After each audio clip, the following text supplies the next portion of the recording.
Hey guys. Tonight we're stepping into a world where the air itself feels alive.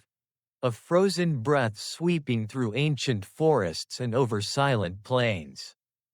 You can almost feel your eyelashes turning into little icicles as the wind howls across the land. The kind of cold that laughs at your jacket and says, "Nice try." You're standing in North America long before cities and highways existed, before even the word America meant anything. The snow is falling sideways, thick and relentless, erasing every track you make. And honestly, if you were dropped here right now, you probably wouldn't last 10 minutes. You'd become a perfectly frozen historical artifact, modern human. 4 cents of preparation. So, before you get comfortable, take a moment to like the video and subscribe, but only if you genuinely enjoy what I do here. And let me know in the comments, where are you listening from? And what time is it for you right now?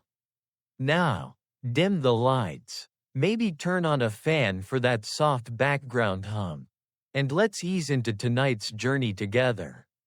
The blizzard begins slowly, first as a whisper, then as a roar. You squint against the snow, and the horizon disappears. Somewhere out there, centuries ago, people faced this same storm.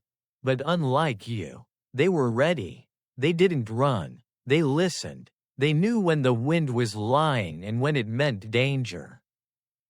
For the native North Americans, survival wasn't about fighting nature, it was about reading it. A sudden change in how snowflakes fell, or the tone of the wind brushing through pine trees, could mean everything. You feel that? The sharp, almost metallic scent of the air before a storm? They could sense it, too. Their bodies, their instincts, tuned like instruments to the world around them. Your boots crunch through the powder, and it's so quiet you can hear your own breath. In the distance, a line of dark figures moves, not hurried, not panicked, just steady. These were the people who knew how to live with the snow. Not against it. Their faces are wrapped in fur. Their eyes narrow slits against the glare of white. One of them glances your way, as if to say, "You coming or freezing?" You follow. The path winds between pines that creak under the weight of snow. Somewhere nearby, a frozen river groans, shifting under its icy skin. You remember how, back home, a bit of frost on your windshield is enough to ruin your morning? Yeah, these people dealt with storms that could swallow mountains. They move like shadows, guided by signs invisible to you. The bend of branches, the flight of ravens, even the taste of the air. You can't help but wonder how they learned all this. And then it clicks. They watched. For generations, they observed everything. How snow drifted differently on the leeward side of a hill. How animals sought shelter under certain cliffs. How silence itself could warn of danger. One of them stops and presses a hand to the ground. You crouch beside him, beneath a thin crust of ice. The earth still breathes warmth. "We move," he says softly, though you're not sure if you actually hear him or just feel his thought drift through the wind. They start building something. It's not a cabin, not an igloo yet, more like a mound of snow shaped with careful hands. You watch in awe as they pile snow, carve tunnels, reinforce walls with branches. To your modern mind, it looks fragile, but when you crawl inside, the world changes. Silence, stillness, the howling wind becomes a distant memory. The air feels almost warm. You realize that snow, when shaped right, becomes an insulator. It traps the heat, the same way a blanket traps breath. You run your gloved fingers along the smooth wall and imagine generations of families doing this, not out of panic, but with calm precision, each movement learned, perfected, passed down. There's comfort in that rhythm. Outside, the storm screams. Inside, a faint glow from a small oil lamp flickers on the wall, painting your face in soft orange. The air smells faintly of pine resin and smoke. You inhale, it's oddly soothing, like sitting near a fireplace after a long day. A quiet laugh escapes you. You remember that line about roughing it on camping trips? Yeah, these people would have laughed, too.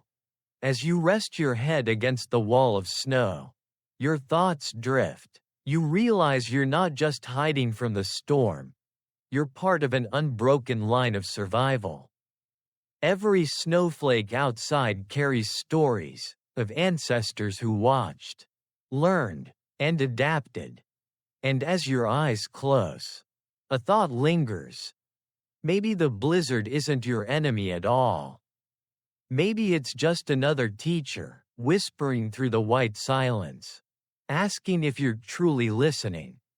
Some historians still debate exactly how these ancient peoples first mastered their winter shelters. Was it instinct, imitation of animals, or slow experimentation? The truth probably lies somewhere between all three.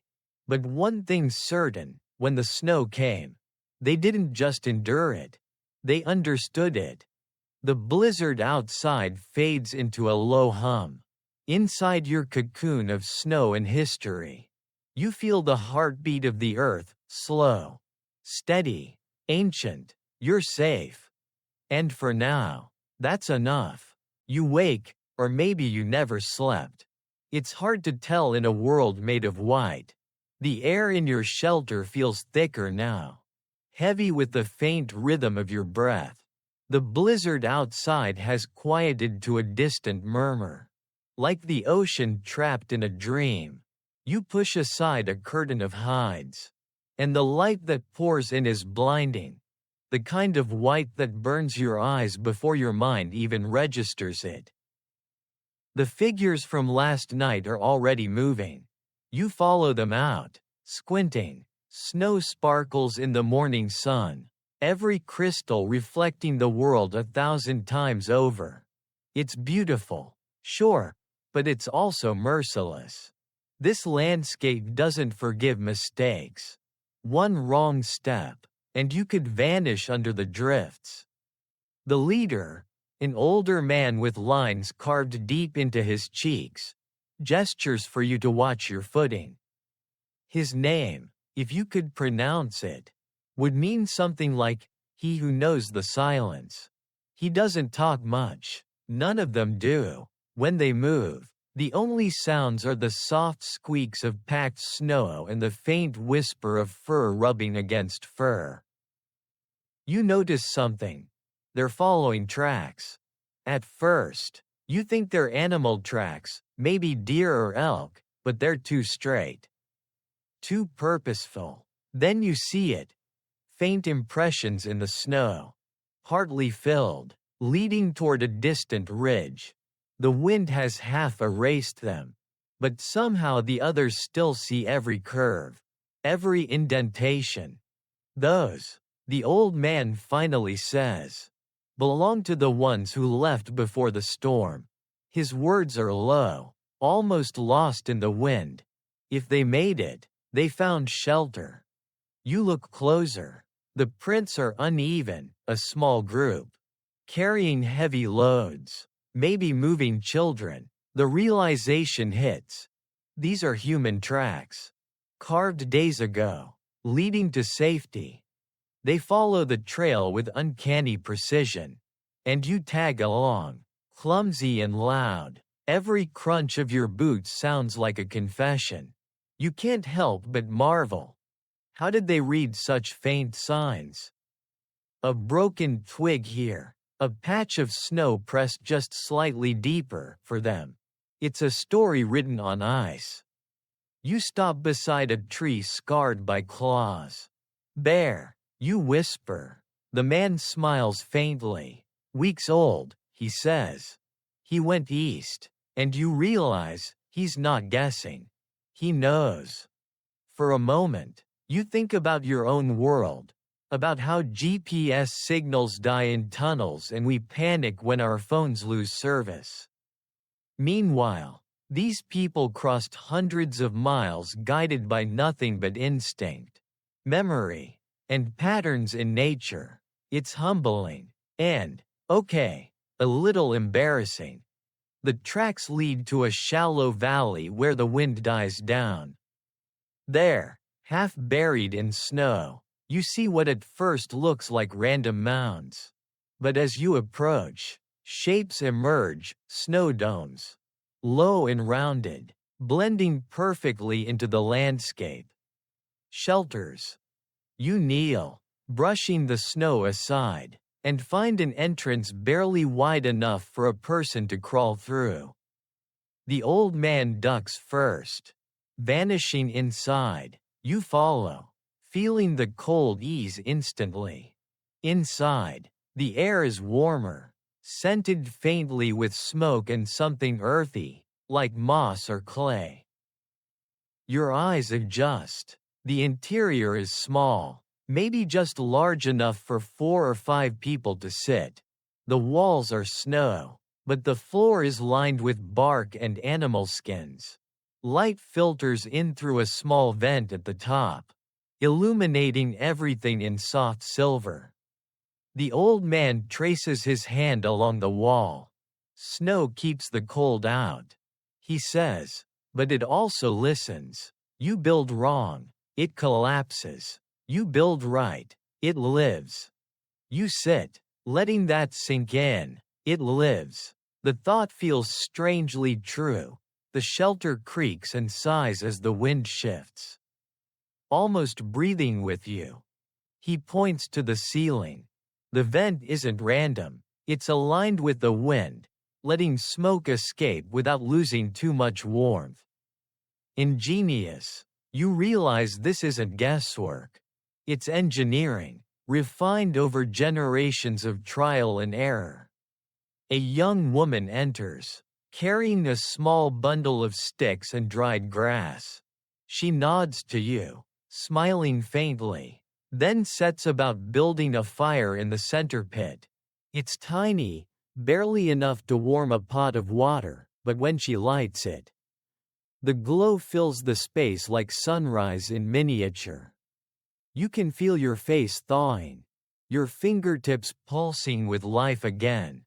Someone passes you a wooden cup filled with something warm and smoky, probably tea made from pine needles or spruce tips. You sip it cautiously. It tastes sharp, resinous, but good, like drinking the forest itself. You exhale. "How long have your people done this?" you ask. The old man shrugs. "As long as the snow falls." There's a pause. Then he adds, almost to himself, "Snow teaches patience. You rush. You die. You listen. You live." Outside, the wind begins to rise again, low and restless. But inside, you feel oddly calm, as if the storm no longer matters. You think about how each track, each footprint in the snow, isn't just a mark of passage. It's a message from the past. A whisper that says, "We were here. We learned. We survived." Historians still debate how early native peoples learned to navigate these terrains so precisely, whether through inherited memory, observation of animals, or sheer endurance. But as you sit there, bathed in the soft orange glow, the answer feels simple. They didn't conquer nature. They listened to it until it spoke back. A faint laugh escapes you. Maybe you should have listened more. 2. The snow settles again. The world outside fades to silence. Inside this small dome of warmth and wisdom, you realize survival isn't just about staying alive. It's about belonging to the land that keeps you alive. And tonight, at least for a moment, you do. Morning drips in like melted light. The storm has passed, leaving the world carved in white marble, still, breathtaking, silent. You step outside the shelter, your breath clouding the air. Every tree branch is frosted, every rock blanketed in snow so pure it looks unreal, like you've wandered into a painting too cold to touch. The group moves again, quiet as ghosts. You follow, your feet sinking deep with each step. The sun hangs low on the horizon, glowing orange through thin mist. Beautiful. Yes, but don't be fooled. Beauty, here, can kill you if you forget to respect it. Ahead, smoke curls up from a distant grove. Birch, says one of the women, her English accented but clear. You tilt your head, not sure what she means. She points. Birch trees, they breathe, even in winter. And just like that, you notice it, the faint shimmer on the bark. Thin sheets peeling like old parchment. She walks closer, touching the trunk. This, she says, is what keeps us dry. You blink. Birch bark? Really? But she's already slicing a piece free. Thin as paper. The outer layer curls in her hand. Almost weightless. She passes it to you. It's smooth, flexible, and surprisingly waterproof. You rub it between your fingers. It feels alive, as if storing sunlight from some forgotten summer. She gestures toward a half-built frame of poles nearby. Watch, she says. You do. The men bend young saplings into arches, weaving them together into a dome. Then the women lay strips of birch bark across it, overlapping like scales on a fish. Finally, they cover the structure with furs and snow, pressing everything tight. It's a shelter, but unlike the snow mounds before, this one breathes. Air moves through, but the bark keeps the inside dry. It's beautiful, simple, and clever enough to make your modern camping tent look like an overcomplicated toy.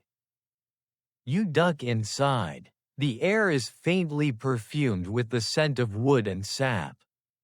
A small fire pit sits in the center, smoke rising through a hole at the top. Light filters through the thin bark walls, painting everything in soft amber. It feels peaceful, like sitting inside a tree's memory. Birch is alive, the woman explains. Even when you take its skin, it gives protection. It doesn't hold anger. You smile faintly. I wish my apartment walls were that forgiving. She laughs, a quick, breathy sound that melts into the sound of crackling fire. The group settles in. Someone places a pot over the flames, filling the air with the smell of boiling broth, fish, roots, something smoky and sweet. You realize how ingenious their world is. Every element has purpose. Trees aren't just trees, they're roofs, bowls, medicine, even fuel. You trace the inner wall of birch bark with your fingertip, thinking how strange it is that this same material, the very same, was once used to write messages and stories. In some tribes, bark scrolls carried teachings, maps, songs. It's like the forest was both library and home. A young boy beside you catches a drip of water falling from the roof and laughs. You can't help but grin. Even here, in the middle of nowhere, joy finds a way to exist. The old man from before looks over. Storms test your body, he says, But the long cold, it tests your heart. His eyes soften. That's why we build together. You nod. You can feel what he means, this quiet cooperation. This unspoken understanding that survival is a shared act. Every person here has a role. And the structure itself feels like an expression of that unity. Outside, the wind shifts, sighing through the trees. You listen, really listen, and hear a faint creak. The whisper of bark bending under frost. It's the forest talking, and somehow you understand. Historians later found evidence that tribes across northern North America, from the Algonquin to the Cree, mastered birch bark construction thousands of years before modern waterproofing existed. The material was light, durable, and endlessly renewable. And yes, they used it not only for homes but for canoes, baskets, and even armor. You sip the broth and think, of course they did, why wouldn't they? The boy beside you tugs on your sleeve, offering a piece of dried meat. You take it, it's salty, smoky, a little tough, but in the warmth of the birch shelter. It tastes like luxury. A few laughs ripple through the group. Someone hums a low tune, not quite a song, more like a heartbeat set to sound. You close your eyes, letting it wash over you. The rhythm syncs with the flicker of firelight, the quiet breathing of people, the subtle creak of the bark above. Everything feels connected, not in a poetic way, but literally, physically. You remember your own world again, the hum of radiators, the glow of screens, the loneliness of being surrounded by convenience. And for a second, you envy them, not because they had less, but because they knew enough. The wind outside picks up. A storm is building again. The woman reaches for a small pouch, sprinkling herbs into the fire. A gentle, minty aroma fills the room. For the air, she says, so it stays kind. You smile at that. So it stays kind. What a way to live. As the snow starts to fall once more, you settle deeper into the warmth. The birch bark crackles softly as the heat spreads. The fire flickers, and the world outside blurs into a white lullaby. Some historians still argue whether these bark dwellings were just seasonal shelters or year-round homes. But right now, with warmth seeping into your bones and laughter drifting like smoke, the question feels meaningless. You're safe. You're part of the storm's rhythm now. And outside, the snow keeps falling, steady, patient, eternal. The storm returns that night, slower, heavier, quieter, the kind that doesn't rage but settles, blanketing the world until even sound feels frozen. Inside the birch shelter, the fire has dimmed to embers. You can hear the soft hiss of snow sliding off the roof. The sigh of wind moving through trees like someone whispering secrets they don't want to be overheard. The old man stirs the ashes, feeding them with a stick of dried pine. Sparks flutter up, orange against the blue dark of the interior. When the sky closes, he murmurs, "We go under the ground." You tilt your head. Under? He nods slowly, eyes reflecting the embers. The earth keeps her promise. Always warm beneath. You step outside, following the group into the silvery light of snowfall. The air bites your face, your breath fogs and freezes. They lead you to a slope half hidden by drifts. There, a small hole yawns open in the snowbank, not natural, not random. You kneel and peer in. A tunnel, dark and narrow, lined with packed snow and clay. This is where the people used to live when the winters grew long. The woman says softly beside you. Pit houses. You crawl inside, feeling the temperature rise instantly. The tunnel leads downward, curving into a chamber big enough to stand in. The ceiling is low, supported by thick logs and branches, sealed with a layer of earth. You can smell soil, smoke, and the faint sweetness of stored roots. The air is warmer than you'd imagined, still, heavy, alive. Someone lights a lamp, just a wick floating in fat, and the room glows gold. The walls breathe. You can almost hear it, a soft thrum, the heartbeat of the ground itself. This, says the old man, is the earth's embrace. He sits cross-legged by the central hearth, gesturing for you to join him. The fire pit is surrounded by smooth stones that radiate heat. Above, a smoke hole lets the faintest thread of air swirl out. Ingenious design, simple, perfect. You imagine this place 1,000 years ago, filled with laughter, stories, and the smell of stew. The young woman places a pot of broth near the coals. Steam curls upward, carrying scents of cedar and onion.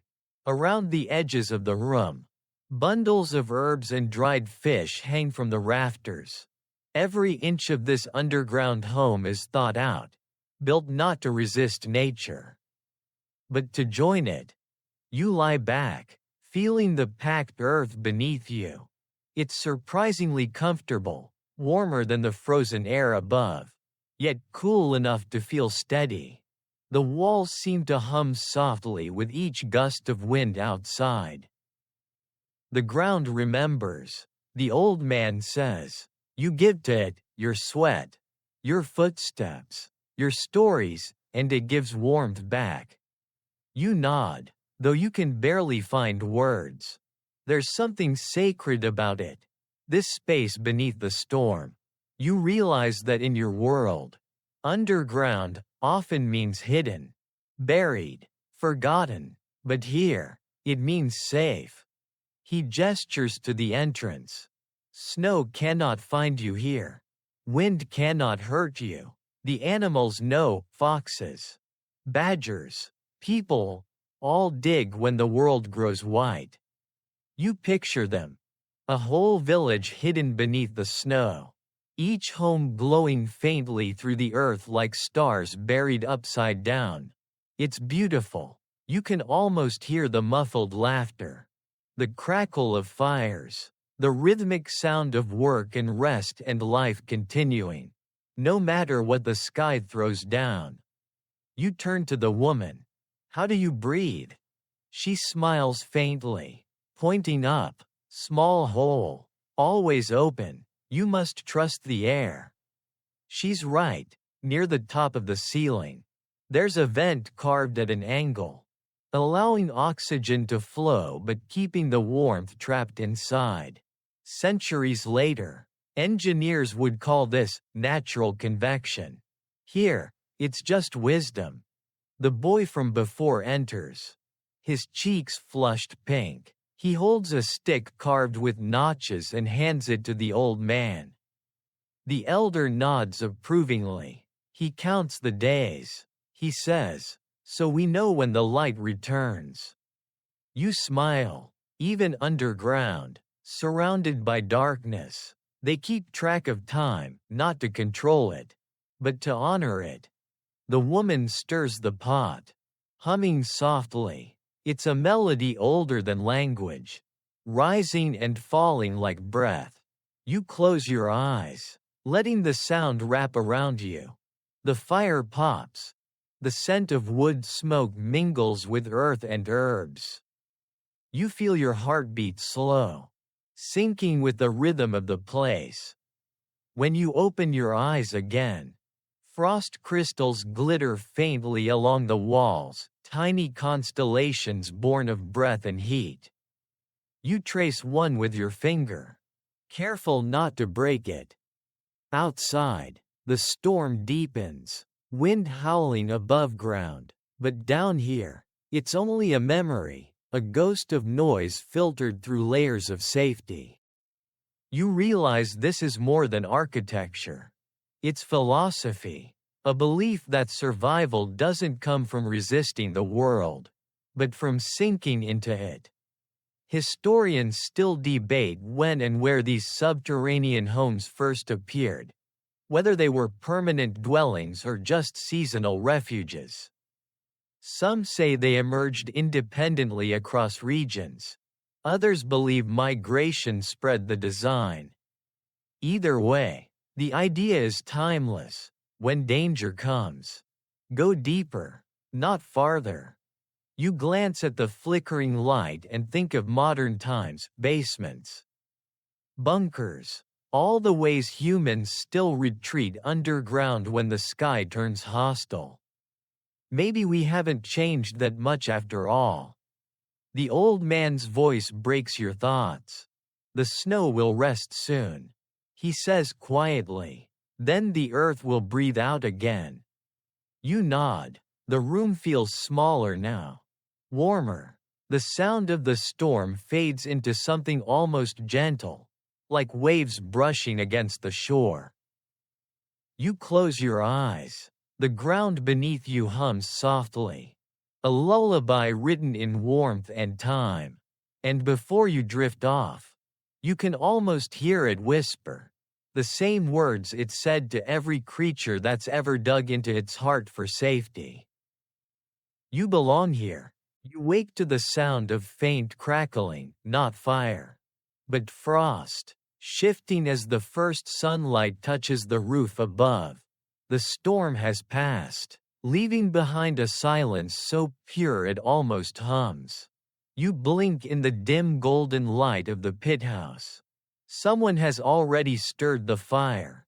Its glow ripples across the earthen walls like liquid amber. You crawl toward the entrance tunnel, brushing frost from your coat. As you emerge, the air slices your lungs, sharp, clean, wholly cold. You squint. The landscape stretches endless in every direction, sculpted by the night's snow. Pines stand heavy and bowed. The sky burns pale blue, almost glassy.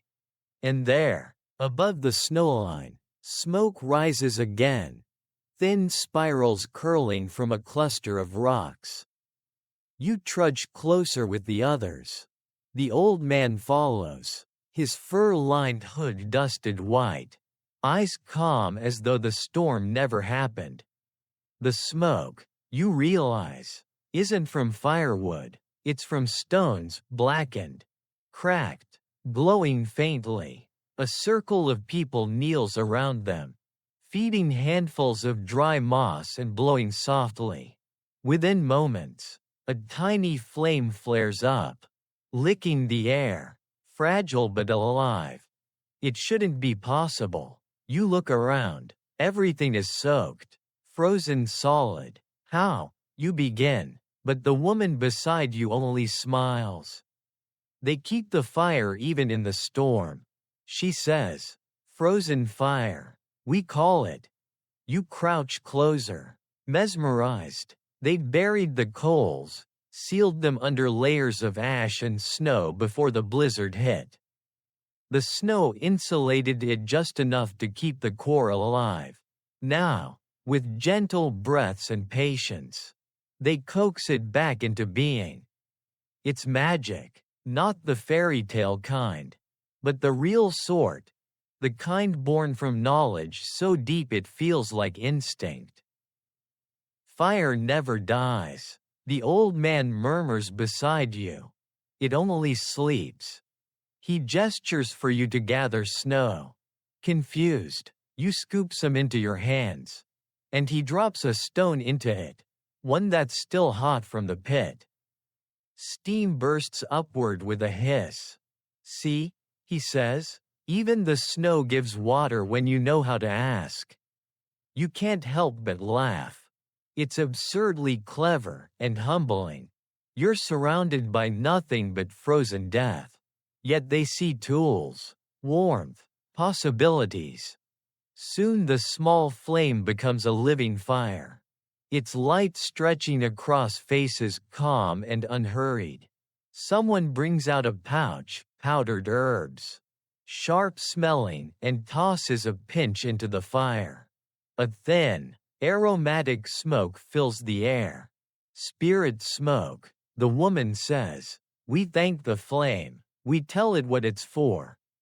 The group murmurs in unison.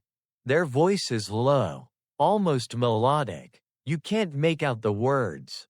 But the sound feels like breathing itself, steady, cyclical, grounding.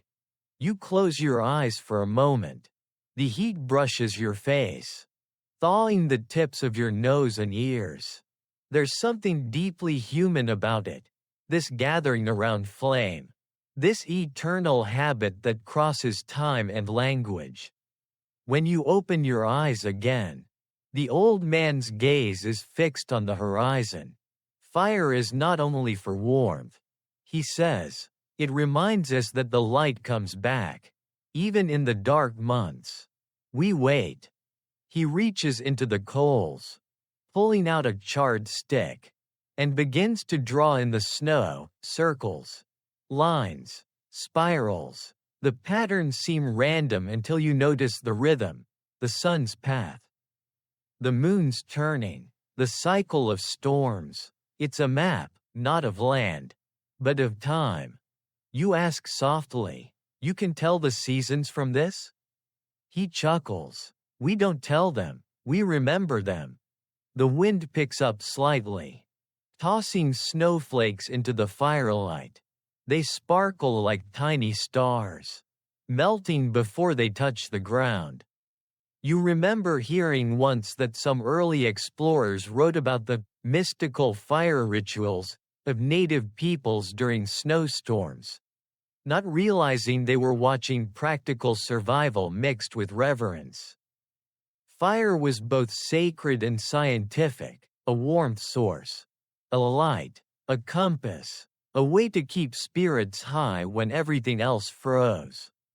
The boy from before joins you, holding a hollow bone with smoke curling from one end.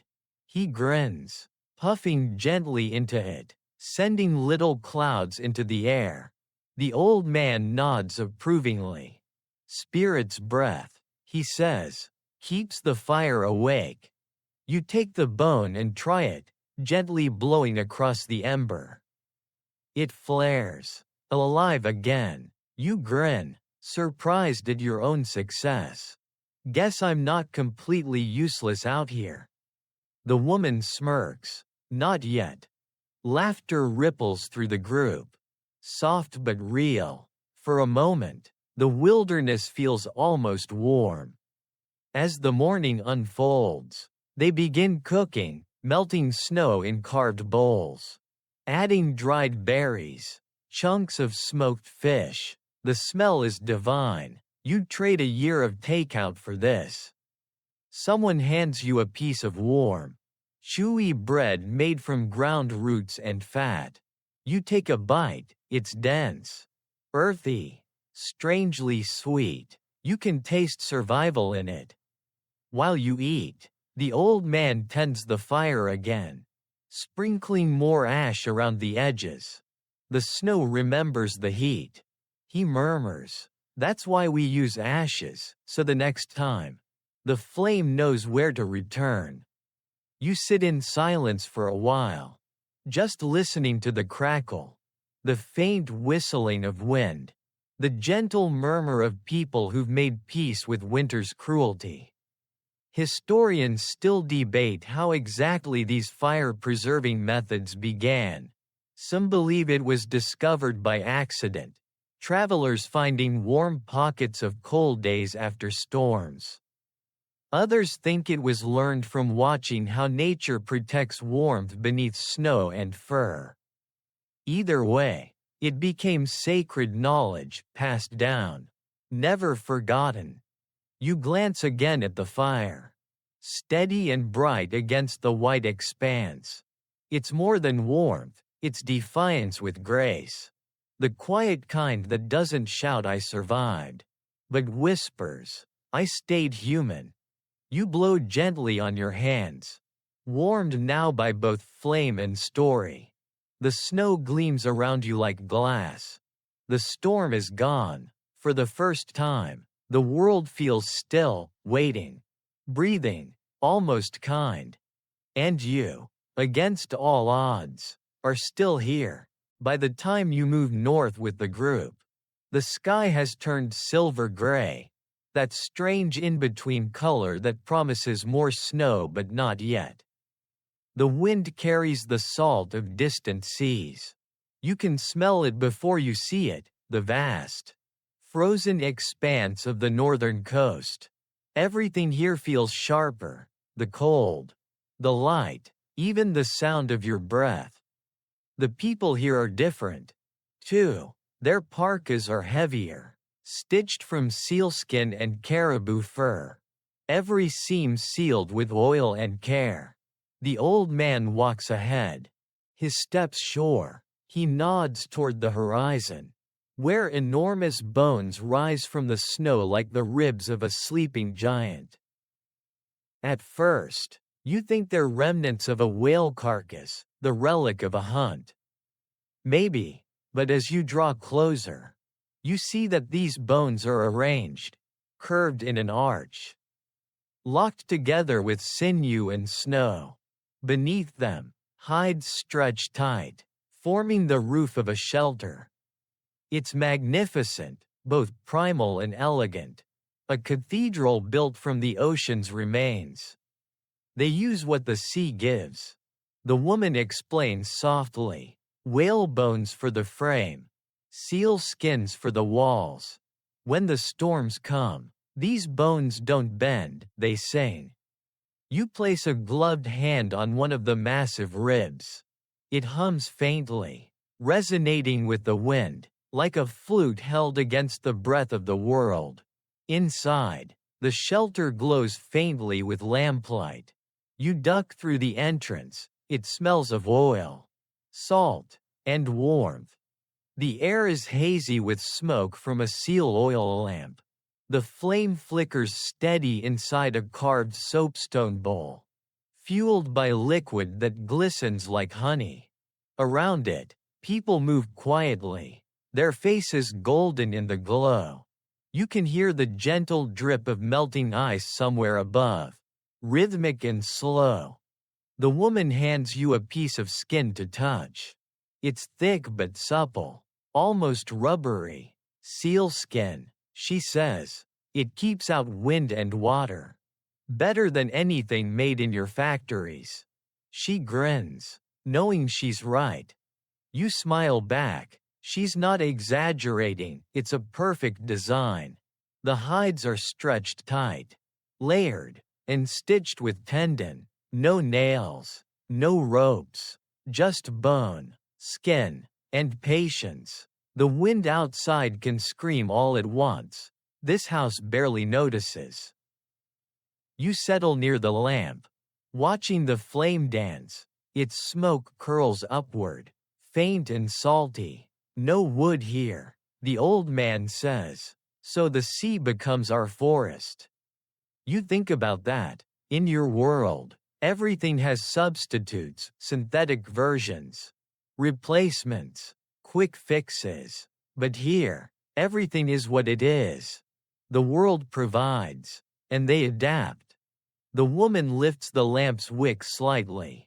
The flame brightens, illuminating the room. Oil from the seal keeps us warm, she says, the same oil that shines on its fur. She touches her cheek with a faint smile.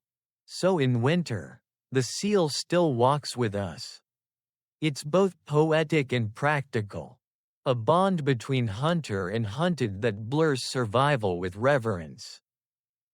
Someone brings in a slab of ice, setting it near the fire. The edges glisten as it melts, filling a trough with clean, cold water.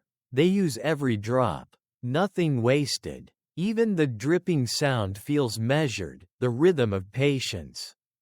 You look around, taking in the details. Bones tied together at perfect angles.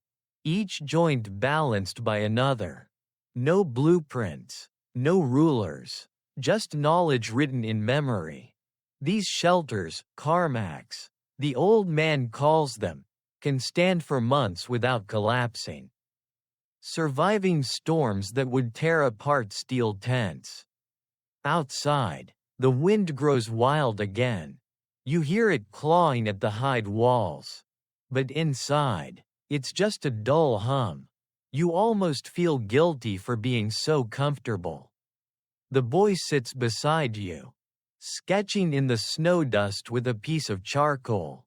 Curves, spirals, a great white animal leaping through waves. A whale. She holds up our roofs. He says simply. You nod. Do you thank her? Always, he replies. When we take, we speak her name. When we build, we remember her bones. You glance up at the curved ribs above you, glowing like pale ivory under the lamp. You imagine the whale's great body moving through icy water, enormous, powerful, unafraid, and now, that same strength shelters humans from the cold. There's poetry in that, but not the romantic kind. The kind that comes from necessity, gratitude, and respect. The old man begins humming softly, low, rhythmic song. The others join in, voices blending with the wind. The sound fills the small space like a tide, rising and falling. You close your eyes, and for a moment, you can almost hear the ocean beyond the frozen shore, waves beneath ice, whales beneath stars. Historians often write about resourcefulness when they describe these people. But that word feels too small. This isn't resourcefulness, it's relationship. A dialogue between human and world, built on listening rather than dominance. The woman passes you a small cup carved from bone. Inside is warm oil mixed with herbs. Drink, she says. It keeps the cold out. You hesitate, but one sip later, you understand. It's thick, salty, almost savory. It spreads through your chest like liquid fire. You cough, and she laughs softly. See? It works. You grin, wiping your mouth. The warmth lingers, traveling slow through your veins. Outside, the storm screams again, but it can't reach you. The walls don't just hold heat, they hold history. Every bone, every stitch, every flicker of the lamp carries 1,000 winters worth of knowledge. You exhale and lean back, letting the lamp's soft glow blur your vision. The bones above creak gently, like the whale sighing in its sleep. And in that sound, you understand something simple and true. They never tried to conquer the cold. They befriended it, built homes from its silence, warmth from its danger. You close your eyes. The sea wind moans outside, and the whale bone house hums back, steady and patient, as if to say, we've done this before, we'll do it again.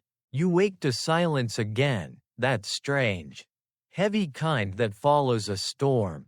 The air inside the whale bone house feels soft, almost humid from the seal oil lamp still burning low. Someone's already gone outside. You hear a faint crunch of boots and the muted flap of skin doors shifting against the wind. You crawl toward the entrance and step into the pale blue morning. The snow glitters like powdered glass under a sky so bright it hurts. The horizon stretches unbroken, sea ice and land fused into one enormous sheet. It's beautiful and terrifying at the same time. A few people are already at work, cutting blocks of snow from the drifts with knives made from bone. Each block is precise, the edges clean and sharp. They lift them gently, as if they're glass, stacking them in a spiral that curves inward. You realize what you're watching, an igloo being born. No blueprints, no hesitation, just a rhythm. The boy from before waves you over.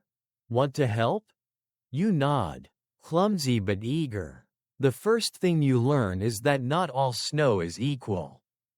The dry, powdery kind is useless. It collapses under its own weight. The snow they choose is dense, half melted and refrozen, strong enough to cut cleanly but light enough to carry. The boy grins as he shows you how to carve. The knife slides through the block like slicing bread. The blocks are arranged in a widening circle, each layer leaning slightly inward. The first few courses rise fast, forming a wall that already hums with stability. Then, as the spiral tightens, the blocks begin to curve overhead, closing the dome like petals folding into a bud. You can't stop staring. Every piece fits perfectly, no gaps, no seams, no wasted effort. You realize it's not random. Each cut follows a precise geometry known only through practice. Centuries of muscle memory. The woman gestures for you to step inside before the last block seals the roof. You crouch, entering through a low tunnel. Instantly, the world changes. The wind stops. The temperature jumps several degrees. Your breath fogs, but it no longer freezes. She places the keystone, the final block, into place, pressing snow along the seams until everything disappears into a single, flawless surface. Then, she digs a small vent at the top and smiles. Now it breathes.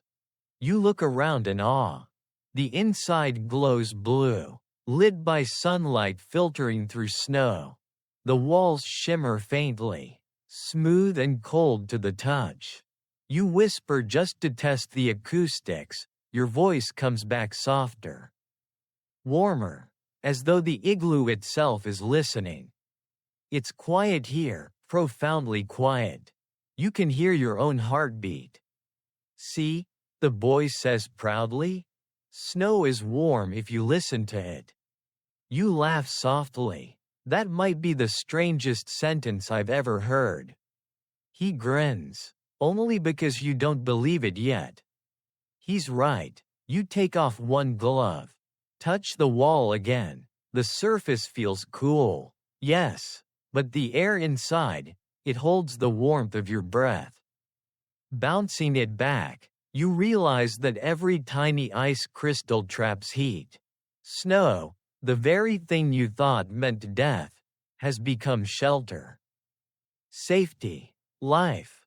The old man enters, stooping low. He sits in the center, lighting a small lamp again.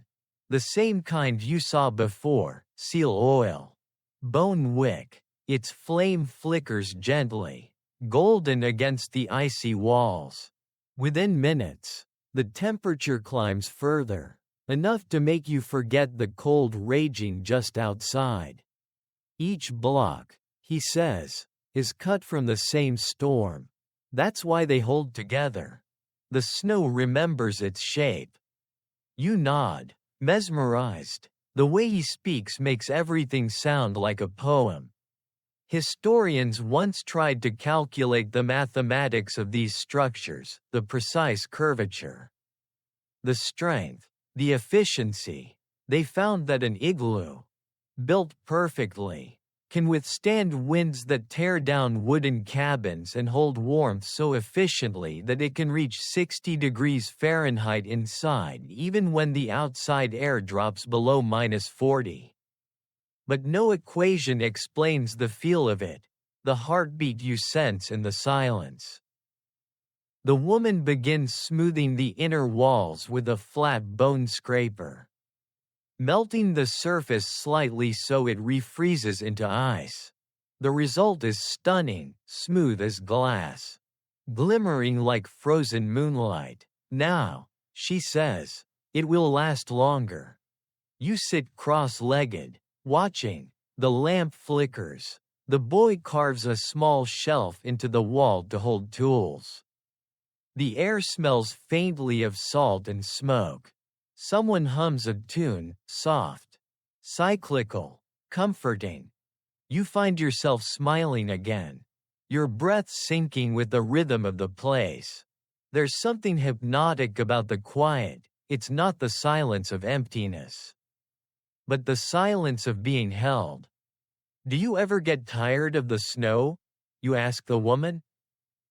She tilts her head. Do you get tired of breathing? You chuckle, then realize she's serious. Snow gives water. It gives shelter. It gives warning. It even sings. She says, only people who don't listen think it's empty. And then, as if on cue, you hear it, the faintest hum. Wind sliding over the dome, creating a soft tone, low and steady, like the sound of the ocean heard through a shell. The igloo is alive. For a long while, no one speaks. You just sit there, the world outside erased, time suspended. When the boy finally breaks the silence, his voice is gentle. When I was small, he says, I thought the snow was trying to bury us. But my grandfather said no, it's trying to protect us. You nod slowly. He was right. The old man smiles faintly. The world is not cruel, he says, only impatient with those who forget how to live in it. Outside, the wind roars again, brushing against the walls, but it's distant now, like a wave breaking far away. Inside the igloo, you are untouched, wrapped in blue light and quiet breath. Historians may still argue who built the first igloo. Some say it was purely Inuit invention. Others trace its logic to earlier snow shelters across the north. But those debates don't matter here. What matters is this: the moment the last block clicks into place, the storm loses its voice. You close your eyes, listening to the heartbeat of the frozen world around you, steady, ancient, patient. The snow outside can rage all it wants. In here, warmth whispers, and you're finally beginning to understand the language. The world outside the igloo wakes in gray light, the horizon drawn thin and sharp as a knife. You push aside the low door flap and step into the morning. The air tastes like metal, so cold it burns your tongue. Your eyelashes freeze again, but you don't mind it anymore. The cold feels almost familiar now, like a stern teacher whose lessons you've finally begun to understand. A few of the group are already busy, the boy hauling a small sled across the ice, the woman tending the lamp oil in a bone bowl. The sea ice stretches far beyond, smooth and endless, until it meets the bruised sky. You notice a faint smell in the air, salty, heavy, unmistakable, oil, not from machines, from life itself. The woman sees your confusion and smiles. Seal oil, she says, tapping the bowl. We live because of this. She holds it up to the light. The liquid gleams amber, thicker than water, catching the pale sun like honey. You can smell the ocean in it. Faintly fishy, faintly sweet. It's strange. A scent that should be unpleasant but somehow isn't. It smells alive.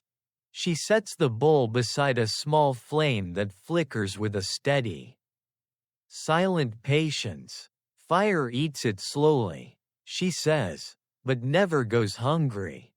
You crouch closer. The flame doesn't sputter like a wood fire, it dances evenly. Calm and sure, no smoke, no sparks, just soft, warm light. The room glows gold and blue where the snow reflects it back. This lamp, she continues, is older than we remember. It lights our homes, cooks our food, warms our stories. You realize that in this world of endless cold, oil isn't just fuel, it's survival distilled. It's the bridge between life and death, between light and dark. The old man enters, brushing snow from his hood. We used to call it the sun's blood, he says, lowering his voice as if reciting an old secret. The seal swims beneath the light of summer, eating what the sun grows. Then in winter, we borrow that light from its body. You glance again at the flickering flame, and for the first time, it does feel like sunlight. Captured, tamed, singing quietly in the dark. The boy joins you, holding a small skin pouch. Lamp oil, he says proudly. We make it from fat. Melt it slow. You peek inside. The liquid inside is thick and shimmering. It looks like liquid amber. How long does it last, you ask? He shrugs. A small lamp. Maybe 2 nights, but if you sing to it, it listens longer. You can't tell if he's joking or not. Probably not. He shows you how they make it, melting fat carefully over a stone plate, straining it through moss to remove the bits of meat and blood. What's left is pure, clear oil. It's stored in skins, sometimes mixed with herbs to change the smell. Ingenious, beautiful, even. He laughs as you try to pour some into a lamp and nearly spill it. Too much, he says, or the flame will grow angry. You steady your hand. The lamp flares, then steadies, glowing like a heartbeat. For a while, you just sit there with them, faces lit by the small circle of fire. It's easy to forget how desolate the world outside is. The cold, the wind, the hunger, all held back by this tiny, obedient flame. People think the lamp is small, the woman says, but the light remembers the summer. Her words hang in the air. They make sense in a way logic can't quite capture. You glance at the lamp again.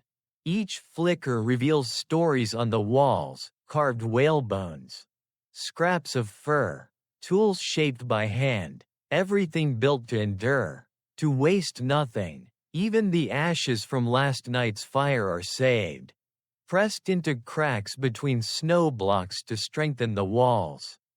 The old man takes a piece of driftwood from a bundle, a rare treasure up here, and holds it above the flame. It smokes, releasing a sweet scent that mingles with the oil. We offer the smell to the wind, he says, so the storm knows we're awake. You smile. You talk to the storm? He chuckles. We talk. It doesn't always answer kindly.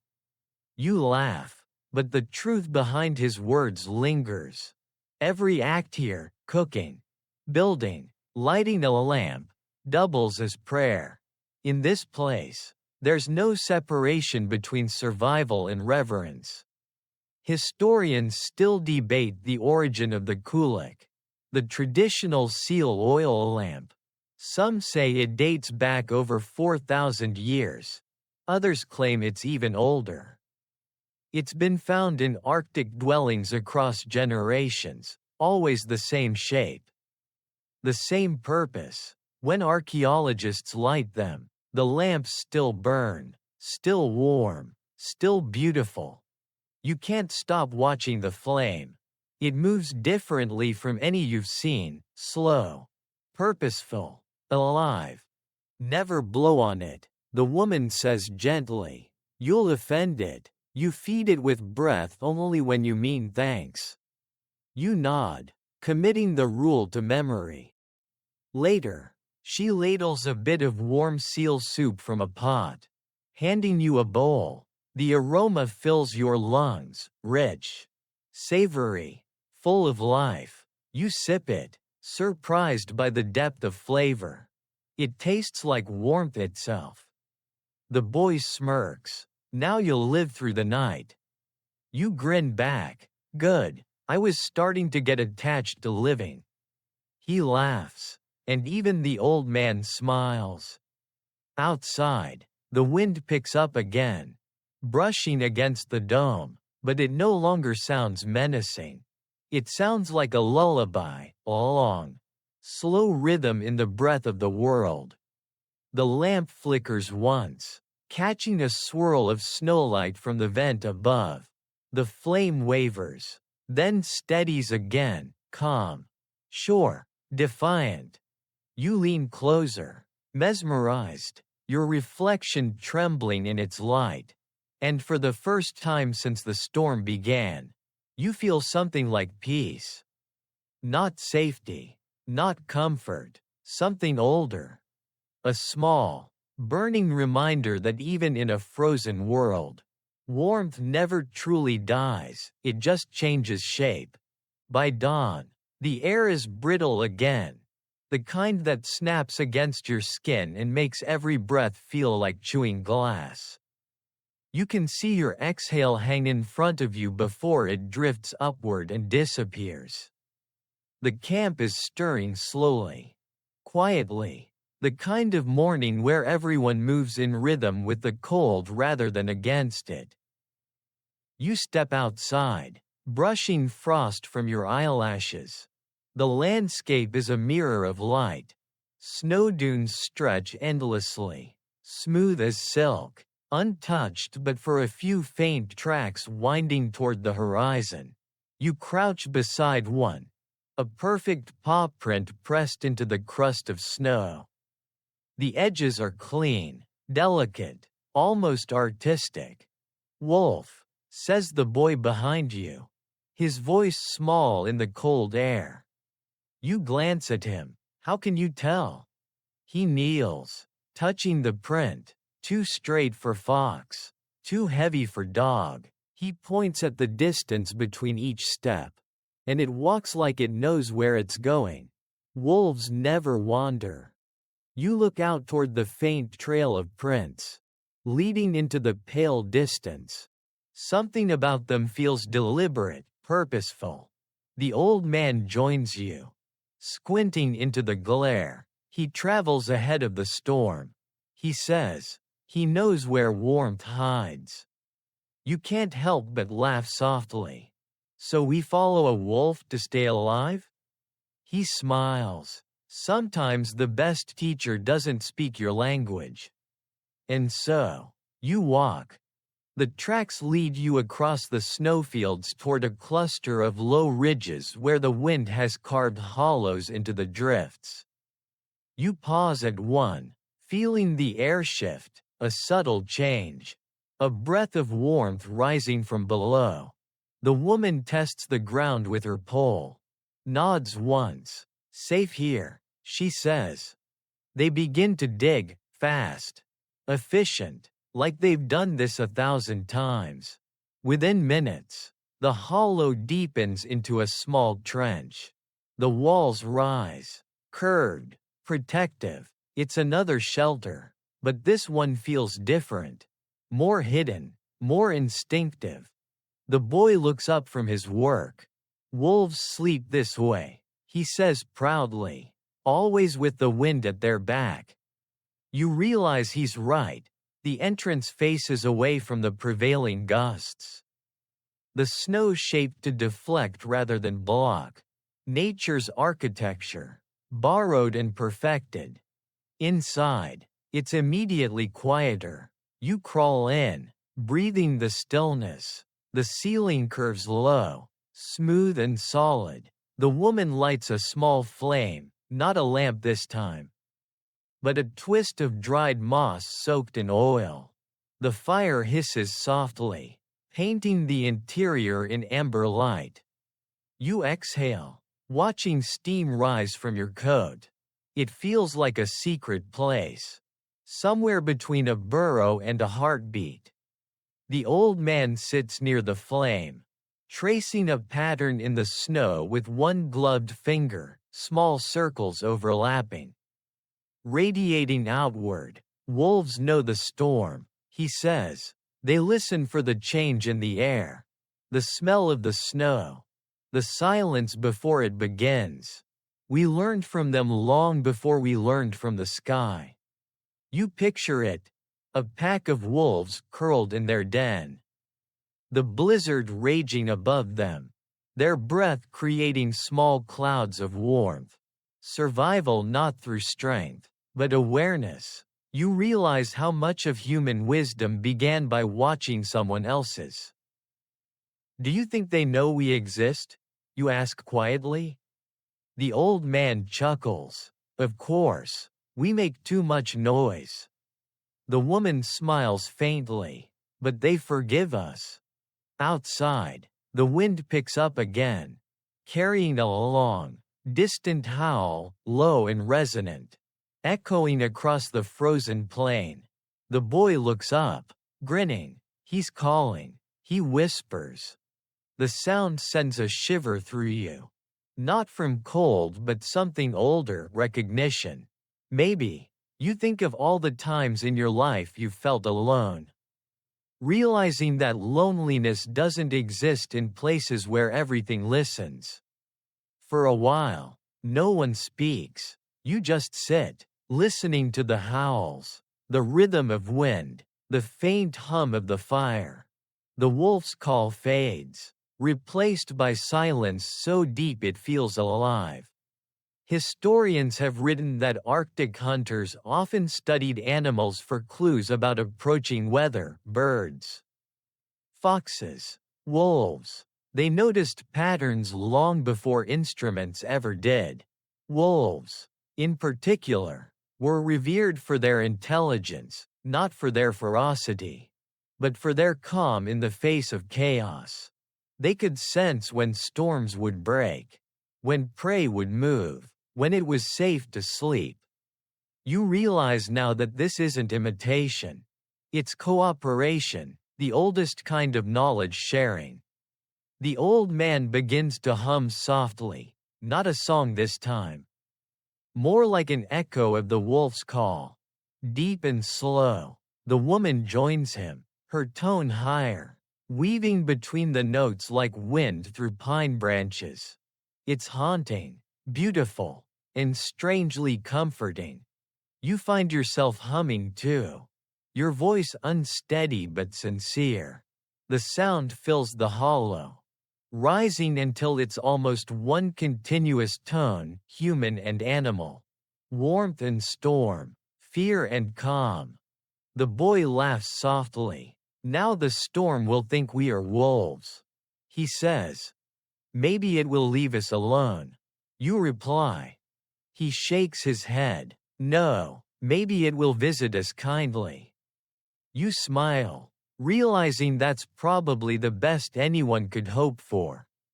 Outside, the wind shifts again, gentle now, carrying the faintest scent of pine, though there are no trees for miles. The woman looks toward the entrance. Tomorrow, she says, we'll find the forest again. You blink, surprised. There's a forest out here? The old man nods slowly. Far south, the trees remember us. You don't ask how he knows. By now, you've learned not to. You curl up near the wall, your back against the snow. The warmth of the small flame mixes with the faint chill seeping from the ground, creating a perfect balance. The old man's hum fades into a sigh. The boy whispers something, a word you don't recognize, before drifting off. You stay awake a little longer, listening to the world breathing above you, wind, snow, and somewhere, far away, another howl. You realize you're no longer afraid of it. The wolf doesn't symbolize danger anymore. It's just another reminder that everything out here, even the fierce, even the wild, carries its own kind of wisdom. And as you finally close your eyes, the last thing you hear is that sound, the low, rhythmic call of survival, echoing softly through the snow. The world greets you with stillness again, the kind that makes every sound, a boot crunch, a breath, a heartbeat, feel sacred. The storm has moved on. Only the smooth, white memory of it remains. The sun hangs low and gold, too weak to warm but strong enough to paint the snow in ripples of pink and silver. You blink at it, dazzled. The old man is already outside, his breath rising in steady clouds. Beside him, the woman is unpacking a bundle wrapped in caribou hide. She spreads it on the snow, herbs, small stones, and something that looks like bark. Dark and fragrant, medicine tent, she says quietly. You raise an eyebrow. Medicine? Out here? She smiles faintly. Always out here. Within minutes, they begin to build. Not another snow house this time, something different.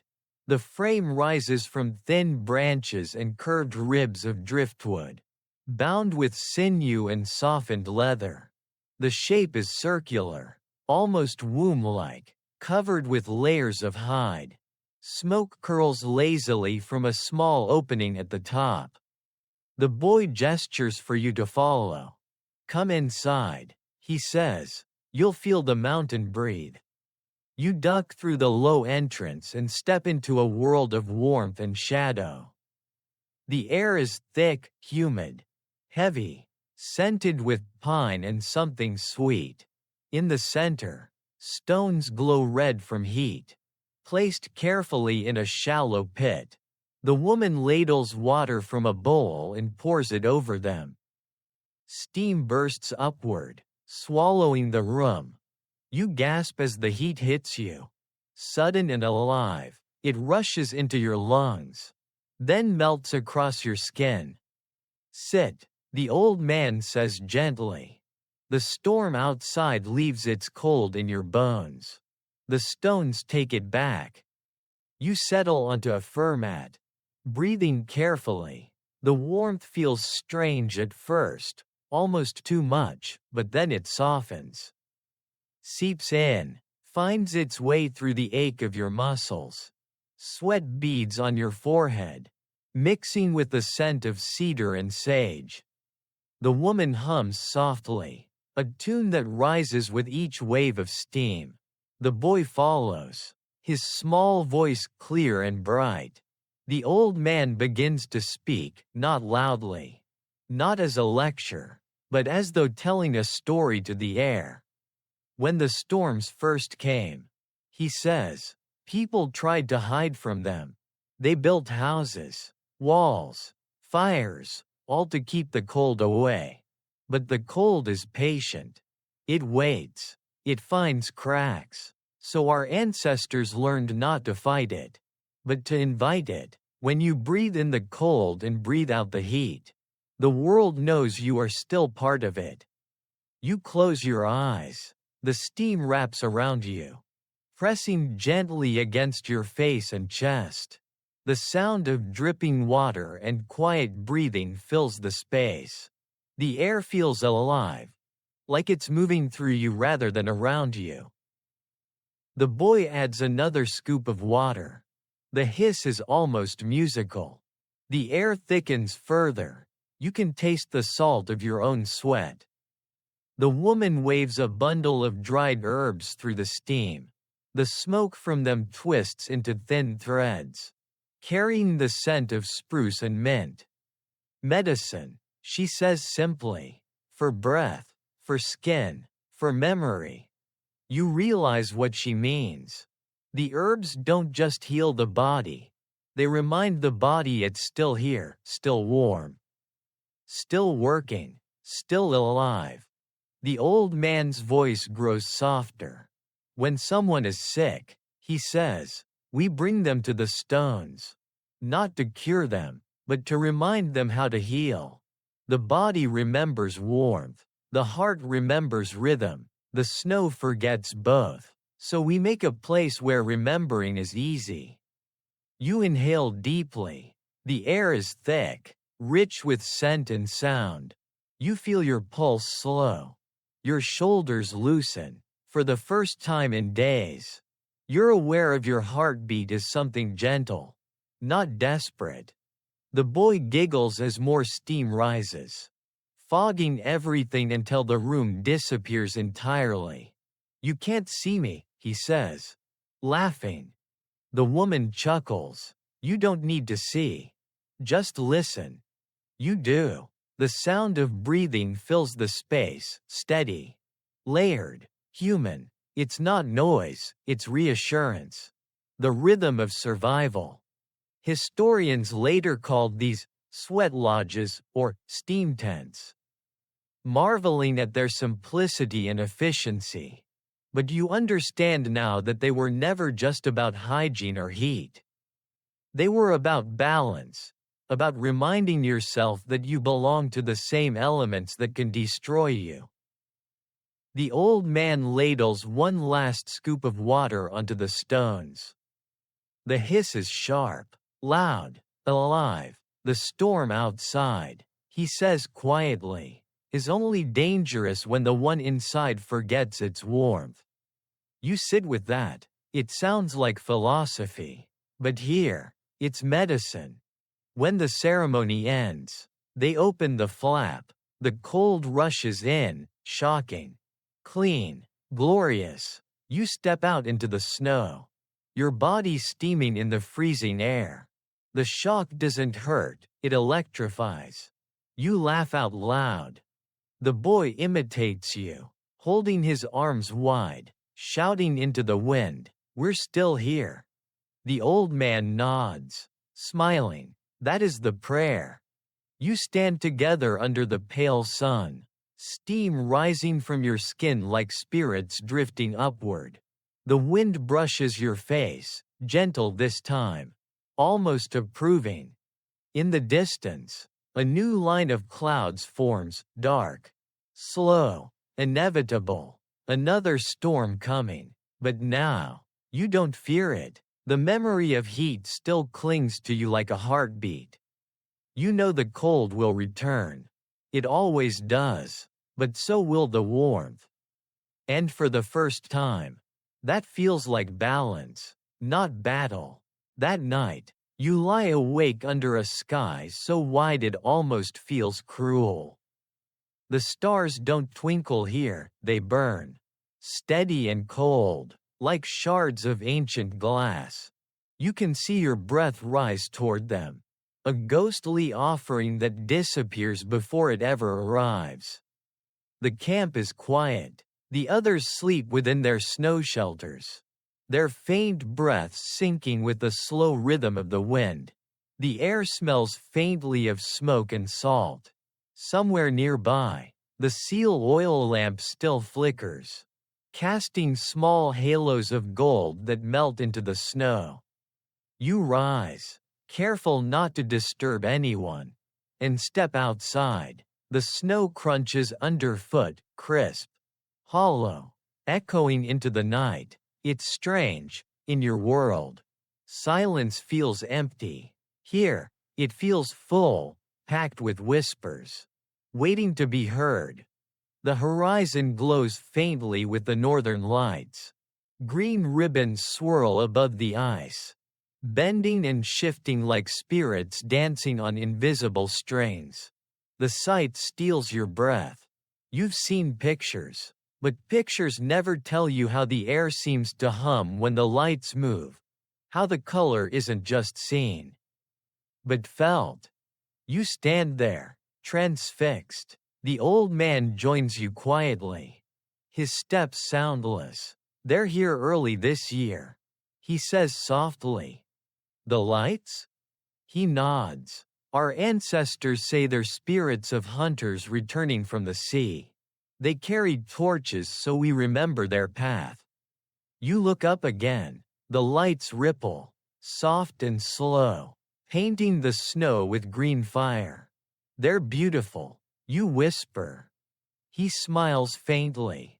They're also a warning. You glance at him. Of what? He shrugs.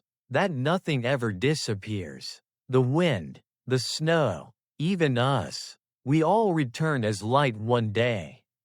You don't know how to respond.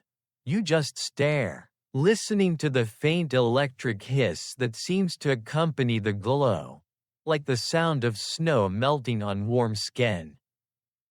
The woman joins soon after. Carrying a small bundle, she kneels in the snow, spreading it open to reveal thin sticks of driftwood, bone, and what looks like a piece of fur marked with symbols. Map, she says.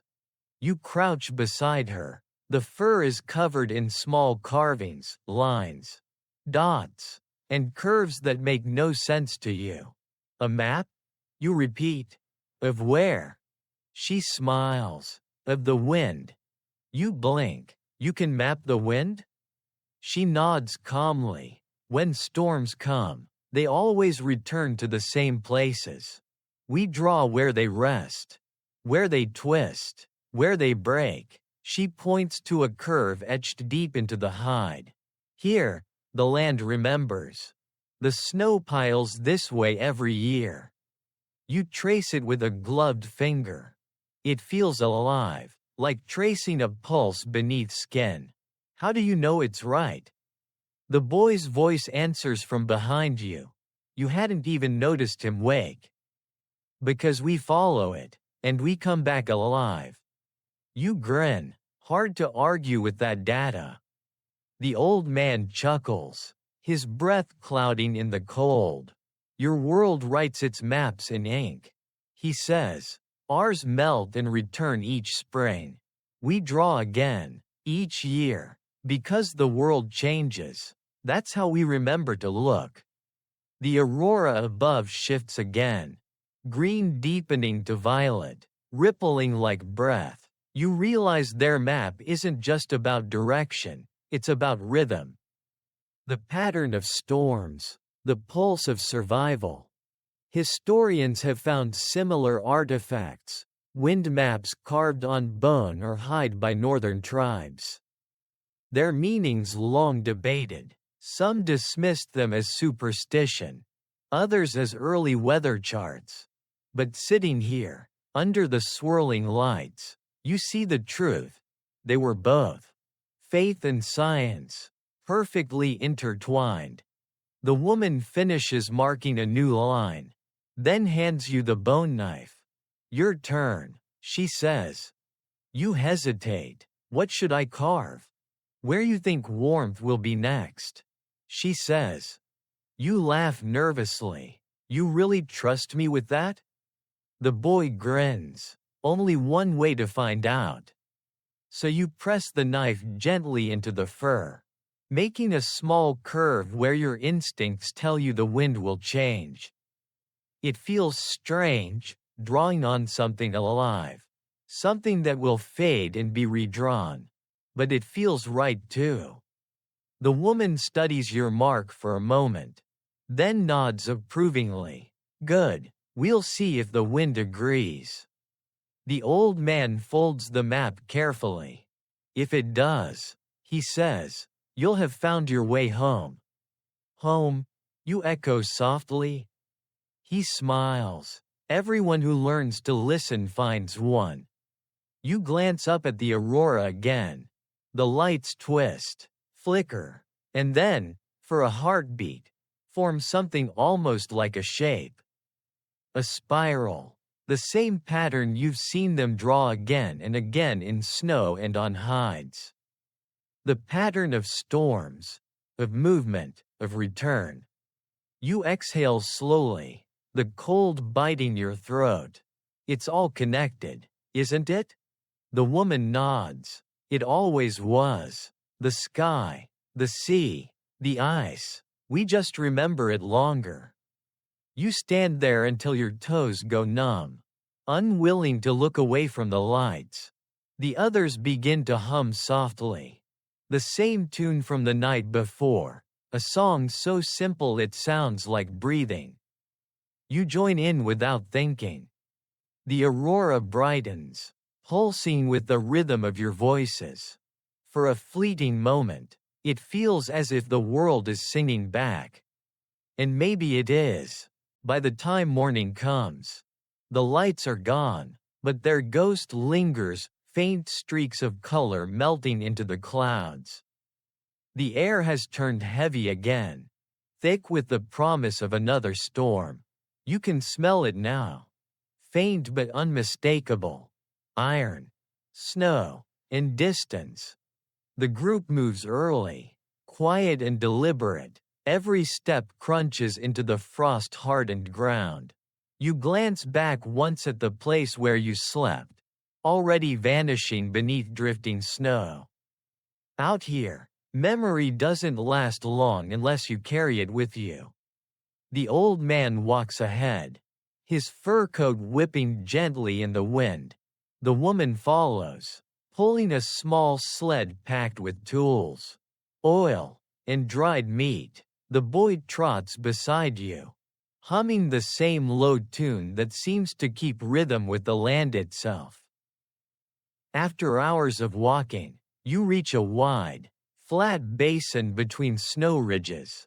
The wind has carved strange shapes here, spirals, ridges, and frozen waves frozen mid-motion. The boy stops suddenly, crouching to study a set of faint marks in the snow. "See," he says, grinning, "the storm left a map again." You kneel beside him. At first, it looks random, lines, curves, small depressions where snow has drifted differently. But as you tilt your head, you start to see it, direction, flow, intention. The wind itself has drawn a pattern across the world. The woman nods approvingly. It speaks clearly today. She takes a stick and traces over the patterns, murmuring to herself. Then she points toward the ridge to the south. "That way," she says. "There's hollow ground there. Shelter." The old man doesn't question her. He just nods, adjusts his pack, and starts moving. You follow, half disbelieving, but within an hour, you see it, a shallow depression half hidden beneath a curtain of snow. When the old man digs into it, the sound changes, hollow. Beneath the surface, the snow gives way to air. They dig together, revealing a small cave, a bubble formed naturally by wind and time. It's not large, but it's enough. "This is what we wait for," the woman says. "The storm builds our shelter before we even arrive." You laugh softly. "The storm builds it for you?" She shrugs, smiling. "It likes us now." You know she's joking, but only partly. Inside, the cave smells faintly of frozen moss and still air. The floor is smooth, the ceiling curved perfectly like a dome.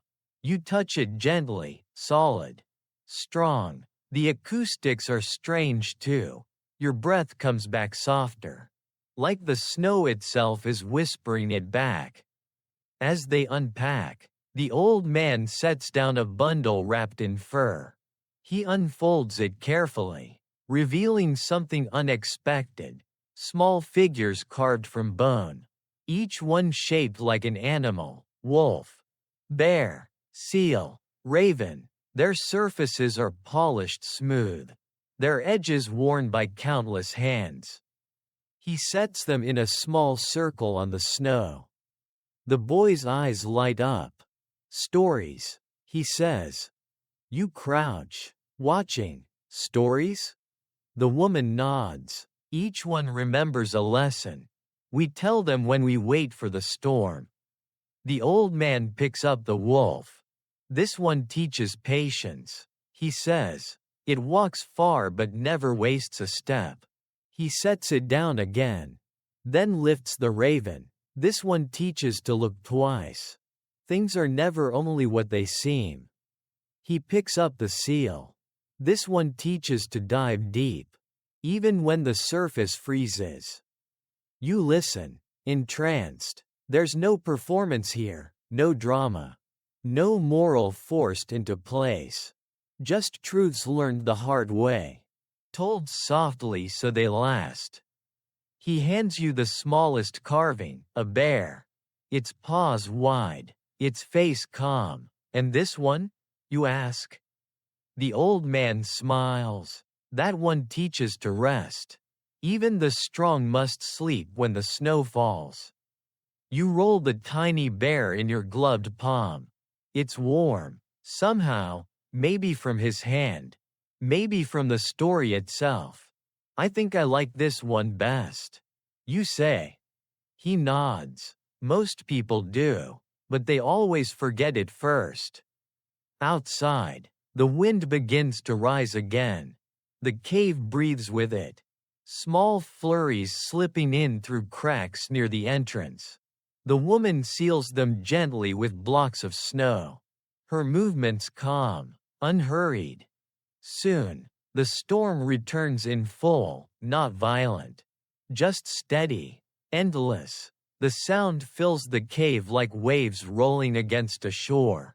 You sit in the glow of the small lamp.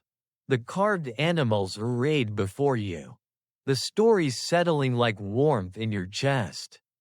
The boy leans close, whispering, "Do people where you come from have animals that teach them things too?" You smile. "We used to," you say quietly, "but I think we stopped listening." He nods solemnly, as if that's the saddest thing he's ever heard. The old man chuckles softly. "Then maybe you will start again." The wind howls outside, but inside the cave, it becomes a lullaby, a long, low hum that rocks the air itself. The woman hums under her breath. The boy curls up beside her, and the old man leans back against the wall, eyes half closed. You hold the bear carving in your hand, tracing its tiny ears, feeling the faint grooves where someone, centuries ago, shaped it with care. You wonder how many storms it has survived, how many hands it's warmed. Historians might call such objects totems or talismans, analyzing their symbolic meaning, cataloging their use. But sitting here, you realize they aren't symbols. They're memories, portable pieces of wisdom, carved not to be worshipped but to be remembered. Outside, the snow thickens again, burying the entrance little by little. The light dims, but the warmth doesn't fade. The old man's voice drifts through the dark, soft as wind, when the snow covers us. He says, "Don't be afraid. It only means the world is keeping us safe until morning." You close your eyes, clutching the bear. The snow hums above you. The carvings glow faintly in the lamplight. And for the first time, the storm feels like a lullaby written just for you. When morning comes, you wake to quiet, not silence, something softer. The kind of quiet that feels like the world is holding its breath, waiting for you to move first. You open your eyes and see pale light seeping through the thin crust of snow sealing the entrance. The storm has buried you completely. But somehow the air is clean, breathable, gentle. The old man was right. The world was keeping you safe. The boy stirs beside you, stretching like a small animal in its den. "It's morning," he whispers. "How do you know?" you ask. He grins, tapping his ear. The snow sounds different. You listen. At first you hear nothing, then realize what he means: the faint dripping of melt, the sigh of settling snow, the subtle shift in weight above. You can actually hear light moving. The woman opens the vent hole carefully, letting in a thread of blue daylight. A swirl of frost falls through it, dancing in the air before vanishing. "It's time," she says softly. They start packing the few things they own, the lamp, the carvings, a bit of food, and begin digging toward the surface. The snow resists, heavy but not cruel. When you finally break through, the light is blinding. The entire world gleams as though made of glass. You climb out first, gasping at the cold air. The sun hanging low and white. The horizon stretches in all directions. Glittering, everything is smooth, clean, and reborn. The old man emerges last, blinking against the brightness. "Good," he says. "The storm's gone north. We'll find others today." "Others?" you ask. He nods. "When the storms pass, we trade warmth." You follow, curious. As you walk, faint tracks appear ahead, wide, flat paths pressed into the snow. Before long, shapes emerge. Dark figures moving slowly toward you. Sleds behind them, dogs trotting easily in the lead. When you meet, no words are shouted, no greetings exchanged in haste. Just smiles, nods, and the low murmur of names. These are travelers, families, friends. You see the recognition in their eyes, the relief of finding life still alive after so much white. They stop together in a shallow valley, where the wind barely stirs. Soon fires bloom like tiny suns across the snow. People share what they have: dried fish, furs, oil, laughter. The air fills with warmth that has nothing to do with temperature. You sit beside the boy as he offers another child a strip of seal meat. They trade without speaking, each pretending not to notice how happy they are to have found someone new to talk to. The old man and the woman join a group of elders. You catch fragments of their conversation. News of ice breaking farther south, of seals moving early, of the long night coming sooner than expected. They nod gravely, as if accepting not disaster but simple truth. "This happens every year?" you ask quietly. The woman glances at you. "No," she says. "Every year happens differently. That's why we meet. We trade stories more than food." You watch as one traveler unwraps a bundle of carved tools, showing a new way to knot sinew. Another shares a pouch of herbs that smell like smoke and mint. Knowledge passes hand to hand like fire. Historians later wrote of these gatherings, calling them seasonal exchanges, focusing on goods and trade. But sitting here, you realize it's not about survival alone, it's about connection. Out here, isolation kills faster than cold. Stories, laughter, even silence shared between strangers. Those are the real shelters. The boy nudges you, pointing toward the center where two women are singing. Their voices rise in perfect harmony, curling through the air like smoke. The melody is simple, repeating. You can't understand the words, but you feel them. It's the sound of thaw, of light returning, of people reminding the sky they're still here. You close your eyes, letting the song wash over you. The sound mingles with the faint yelps of dogs, the crackle of oil lamps, the soft hiss of wind against snow. When you open your eyes again, the old man is looking at you, smiling. You hear it now, he says. Hear what? The warmth. You don't answer, because you do. It's not music exactly, it's vibration. Low and constant, rising from the crowd, from the snow, from inside your chest. The shared heartbeat of a people who've learned that to survive, you must stay close enough to be felt. The boy laughs suddenly, throwing a handful of snow into the air. The other children join him. The flakes catch the sunlight. turning into sparks.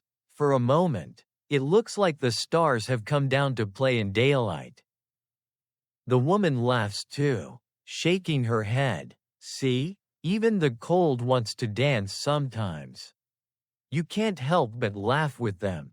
For the first time, you're not just watching, you're part of it. Later, as twilight returns, the travelers begin to depart, each heading in their own direction across the endless white. The old man raises his hand in farewell, his voice calm and proud.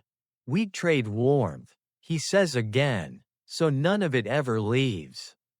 The snow underfoot glows faintly blue as you walk on.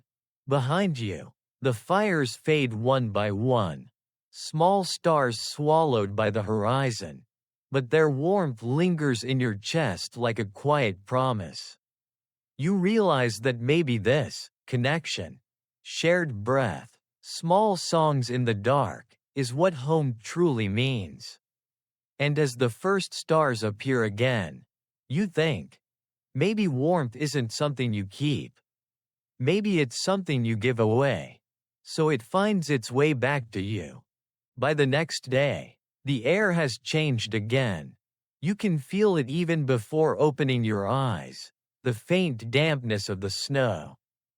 The soft sigh of wind that no longer cuts but glides. Spring isn't here, not really, but it's whispering somewhere below the surface. When you step outside, the light surprises you. It's softer, warmer, golden instead of white. The snow reflects it differently now, less like glass, more like water remembering how to flow. You blink into the brightness, squinting as the boy runs ahead, laughing. The storm's gone, he shouts. The old man smiles. For now.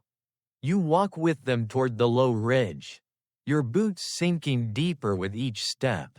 The air smells faintly different too, richer somehow, touched with salt and soil. Beneath the snow, the land is stirring. You can hear the sound of meltwater trickling in the distance, shy but certain. As you crest the ridge, the world opens again. In the valley below, you see a line of dark green trees. Real trees, the first you've seen in weeks. Spruce and birch, their tips dusted white, their roots hugging the earth beneath the frozen crust. The sight hits you like a heartbeat. The woman exhales softly. Home for the next moon, she says. They move quickly, setting down their packs, untying bundles of hide and rope. The boy starts gathering branches fallen from the edge of the forest. Humming under his breath, the old man points toward a flat clearing. Here, he says, good ground, soft when it thaws. You watch as they work, realizing that even here, at the edge of survival, the rhythm never stops. It only changes tempo. Snow shelters give way to wood. Ice lamps replaced by fires fed by bark and sap. The woman kneels to peel thin layers of birch bark, rolling them into tubes for kindling. Fire likes to remember old friends. She says, it burns gentler when it smells what it once touched. You smile. You talk about fire like it's alive. She looks up, amused. Of course it's alive. Everything that moves between worlds is alive. The boy laughs, tossing a branch onto the growing pile. Even you, he teases. You came from one world into ours. You grin back. So does that make me alive again? The old man chuckles. Ask the wind when it comes back. When the fire finally catches, it burns with a deep orange glow, different from the sharp light of the seal lamps. The smoke rises slowly, curling toward the trees. You can smell sap and resin, sweet, earthy, almost nostalgic. Around the flames, The group settles. The boy roasts thin slices of fish over a stick. The woman repairs a torn boot with sinew thread. The old man closes his eyes, listening to the forest. It's never silent here, he murmurs, even when the trees sleep. They breathe together. If you listen long enough, you can hear them. You tilt your head. At first, all you hear is crackling fire. Then something else, faint creaks. A long groan as the wind shifts through branches. It sounds like 1,000 doors opening very slowly. The woman nods toward the sound. That's the forest waking, she says. It remembers spring even when winter forgets. You sit back, letting the warmth soak through your clothes. The air hums faintly with life again, the distant tapping of a woodpecker. The sigh of wind threading through needles. After so many days of pure white silence, it feels overwhelming. The old man reaches into his pouch and pulls out a small object, a pendant carved from bone, hanging from a cord of twisted sinew. The carving is simple, a swirl, like wind caught in motion. He presses it into your hand. For travel, he says, it remembers paths you've walked. You stare at it, tracing the lines with your thumb. You're giving this to me? He nods. You've learned to listen. The snow will remember you now. Something catches in your throat. You want to thank him, but the words feel too small. You just nod, gripping the pendant tightly. As the sun dips low, the forest glows with golden light, and the snow begins to shimmer like tiny mirrors. The boy tosses another branch on the fire. Sparks burst upward, vanishing into the dusk. Historians would later write that these migrations followed the melt, timed perfectly to the rhythm of the seasons. They'd marvel at how indigenous people could read the land as if it were language itself. But here, sitting beside them, you realize it's not just skill, it's trust. Trust in the snow to guide, in the wind to warn, in the earth to cradle when all else fails. The woman looks up from her work, smiling. When the snow melts, she says, the rivers wake. The rivers always know where to go.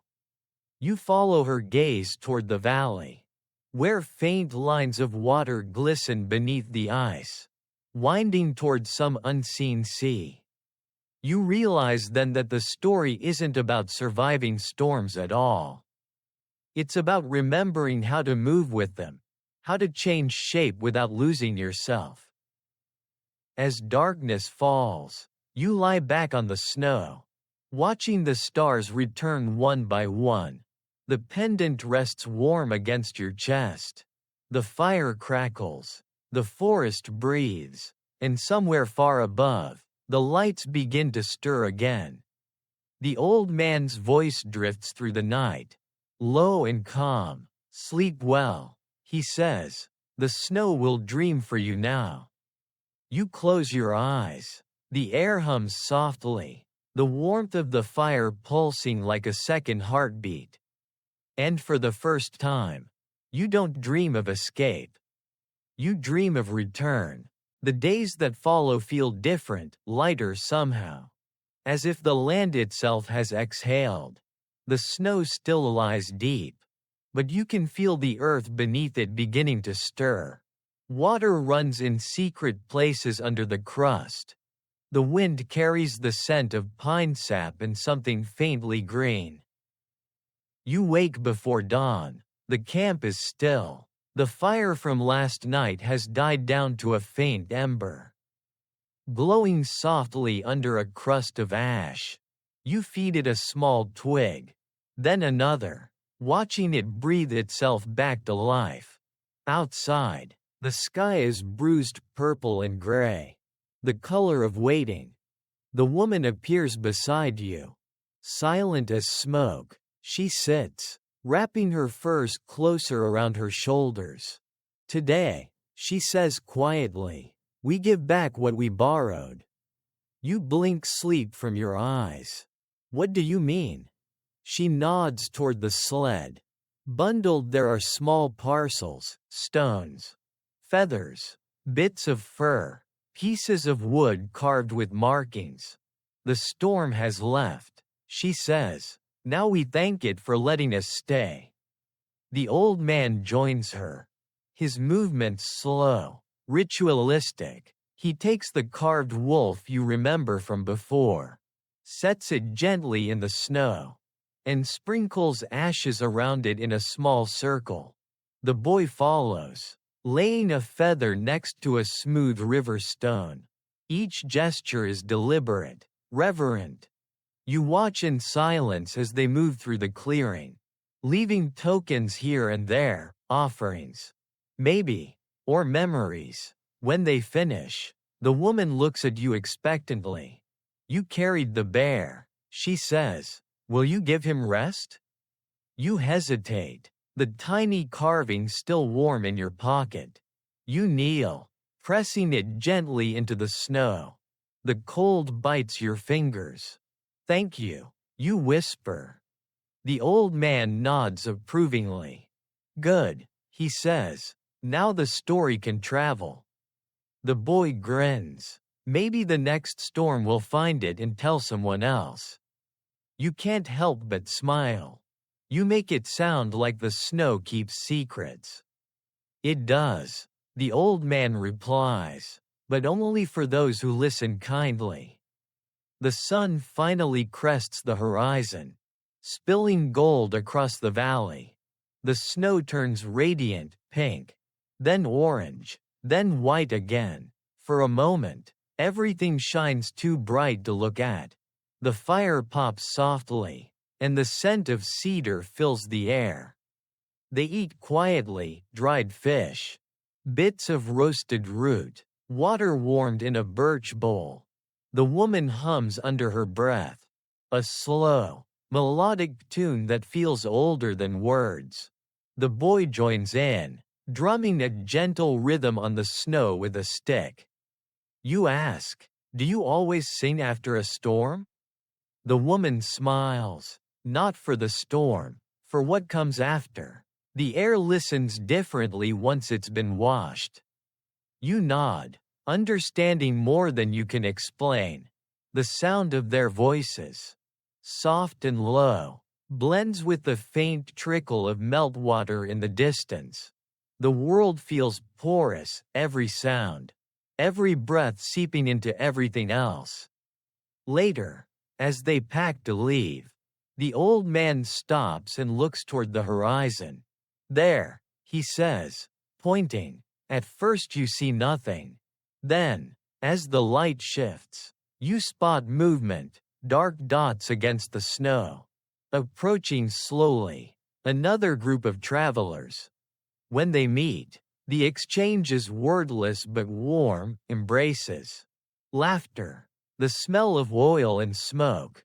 One of the newcomers carries a drum painted with spirals. Another brings a pouch of dried berries that everyone shares by the handful. You sit among them, watching the stories pass, gestures, glances, songs that need no translation. You feel something strange then, belonging. Not the kind that comes from being claimed, but from being trusted to stay. One of the travelers, a young woman with braids streaked white from frost, asks where you came from. You start to answer, but stop halfway. The words don't quite fit anymore. Far, you say simply, but not far enough to forget what warmth feels like. She laughs softly. Then you can stay. The day unfolds slowly, like a page turning in sunlight.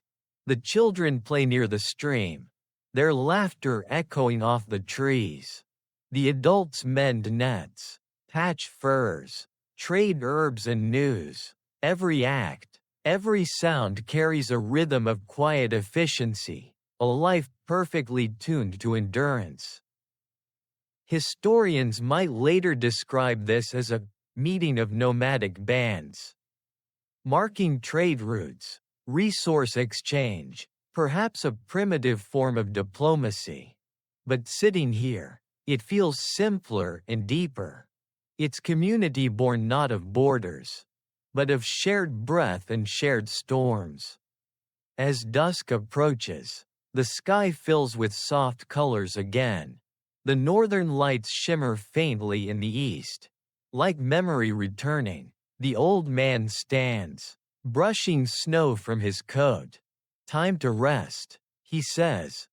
The boy yawns, curling beside the woman as the fire crackles. You lie back too, watching the smoke trail upward until it merges with the stars. The old man's voice drifts through the dark, calm and steady. The world forgets many things, he says, but not this, the warmth we build between us. You close your eyes. The snow murmurs softly, reshaping itself around your body, tucking you in like an old friend. You dream again, not of storms this time, but of footsteps crossing white fields, of laughter echoing through valleys, of firelight flickering across faces that never seem afraid. And somewhere in that dream, you hear a voice, familiar, quiet, almost smiling. The snow will remember you too. Morning returns softly, like breath against frost. The world has settled into a hush so deep it almost hums. You wake to the sound of water, real water, running in a small stream nearby. The ice is breaking, slowly, deliberately, like glass deciding it no longer wants to be cold. You step outside, blinking against the dim light of dawn. The storm clouds are gone now, replaced by an enormous blue sky streaked with pale silver. The snow glows faintly, melting at the edges, revealing flashes of brown earth beneath. For the first time in what feels like forever, you can smell soil, damp, raw, ancient. The boy is crouched beside the stream, watching the meltwater carve its way through the snow. It's waking, he says softly. It always wakes after the storm. You crouch beside him, tracing the water's path with your eyes. It twists and bends, curling around small stones, carrying fragments of ice downstream. Where does it go? You ask. He shrugs. Everywhere, nowhere, it just goes. You smile faintly, like us. The old man joins you, his face lined with the quiet wisdom of those who've seen more winters than they can count. The snow never dies, he says. It just changes names. Water, mist, cloud, always returning, never gone. You nod, understanding in a way that feels less like thought and more like memory. The air tastes different now. Softer, with a hint of warmth that no longer feels borrowed. You can feel the world beginning to breathe again, and for the first time. You breathe with it. The woman calls everyone to the fire. The smoke rises lazily this morning, curling straight into the sky. They share the last of their dried food, passing pieces quietly from hand to hand. The mood is light, but calm, the peace that follows endurance, not the noise of celebration. As you eat, the boy shows you something small cupped in his mitten, a sprig of green pushing through the thawing ground.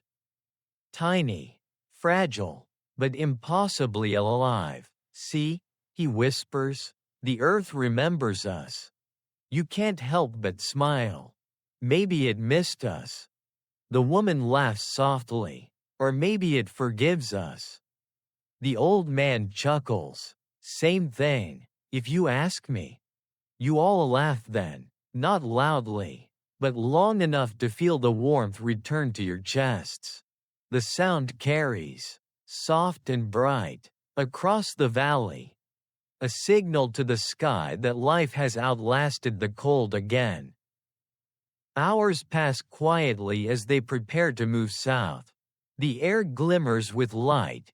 Each gust of wind carries specks of melting snow that sparkle like silver dust. The sound of dripping water follows everywhere, from the trees, from the edges of the shelter, from your own hands as you brush against the softening ice. The old man pauses near the ridge and looks back one last time at the valley. "We leave no footprints when the snow melts," he says, "but the land remembers where we've been." You turn too, seeing only endless white and blue. Yet somehow, you can feel it, the shape of the journey still pressed into the silence. The shelters you built, the songs you sang, the fires you tended, none of it visible, all of it real. Historians will someday write about this, about survival strategies, migration routes, adaptation to harsh climates. They'll list tools and structures, materials and techniques, but they'll miss the most important thing, that the true shelter was never the igloo, the bark hut, or the snow cave. It was togetherness, the warmth that moved between people, the invisible fire that never went out. The woman hands you a small pouch before you go, stitched from hide, light as air. Inside, when you peek, is a tiny piece of birch bark with faint markings. "A story," she says, "so you don't forget the sound of the snow." You hold it carefully. "I won't." The boy waves, his cheeks flushed red, his smile wide. "You'll come back when the next storm comes, right?" You grin. "If it remembers me." He nods solemnly. "It will." You walk for a long time after that, following the soft trail of meltwater that winds through the trees. The sound of the others fades behind you, replaced by the rhythm of dripping, trickling, breathing earth. You look up. The sky is impossibly wide, the kind of blue that only exists after forgiveness. The wind brushes your face, gentle now, almost affectionate. It carries a faint whisper that sounds suspiciously like laughter. You stop once, turning back toward the endless white behind you. For a moment, you swear you see movement, figures far in the distance, small and calm, the smoke from their fire rising in a thin line toward the heavens. Then the light shifts, and they're gone. But the warmth stays. The snow hums softly beneath your feet. The pendant on your chest feels warm against your skin, pulsing faintly, as if it, too, has a heartbeat. You close your eyes, taking one long, steady breath. The air fills your lungs, cool and clean, carrying traces of fire, fur, oil, and laughter, the smell of endurance, the taste of belonging. And when you exhale, the wind seems to carry it away gently, not stealing, but sharing. The world is quiet again, not empty, just waiting. Your footprints will vanish by nightfall. But that's all right. You understand now that survival isn't about being remembered. It's about remembering the warmth, the rhythm, the endless conversation between cold and kindness. So you keep walking. The sky deepens, the snow glows faintly gold, and the horizon opens wide, a road made not of direction, but of trust. And somewhere far behind you, the snow whispers softly, almost tenderly, "You'll always have a shelter here." The wind stills, the light fades, your heartbeat slows. Now, dim the lights, let the snow fall wherever it must. The story rests. The cold sleeps. And you drift. Warm and weightless. Into silence. End of script. Sweet dreams.